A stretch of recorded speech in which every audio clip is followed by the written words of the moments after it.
係啊，你咁食早餐啊！正啊，有早餐食。哎呀，陣間返工記唔記得應承咗我啲乜嘢啊？記得安全第一啊嘛！上次出事啊，你知唔知我同阿仔幾驚啊？嗰次真係好險啊！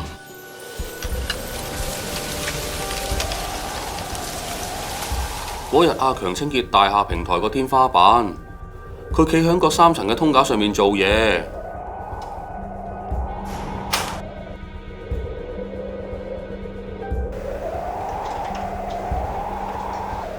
我就用 A 字梯抹窗，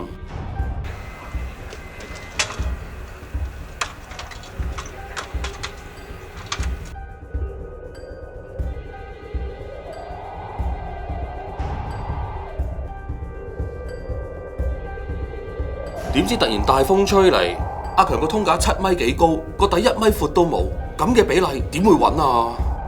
個通架搭到咁高，頂層同下層又冇車撐，支撐力梗係唔夠啦。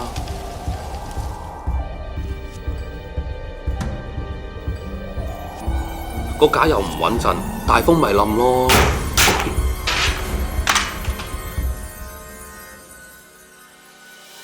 阿強出事嗰陣，我就企喺梯底抹窗，將梯原本掹住梯身兩邊個鉸爛咗，只係求其揾啲鐵線掹住，梯腳啲箭又甩晒，將梯搖下搖下咁。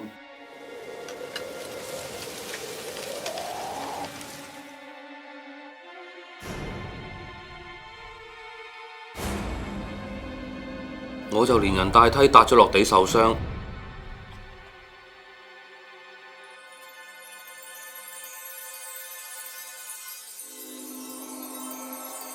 後來聽啲有經驗嘅師傅講，流動式通架嘅高度同最短底邊嘅長度比例唔應該大過3:1。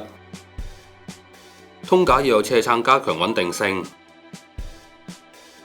戶外用通架更加要落腳撐或者綁實。梯只可以用嚟上落，唔可以用嚟做嘢。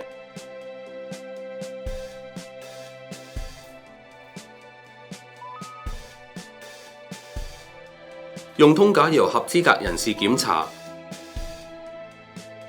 簽發5號表格先至用得。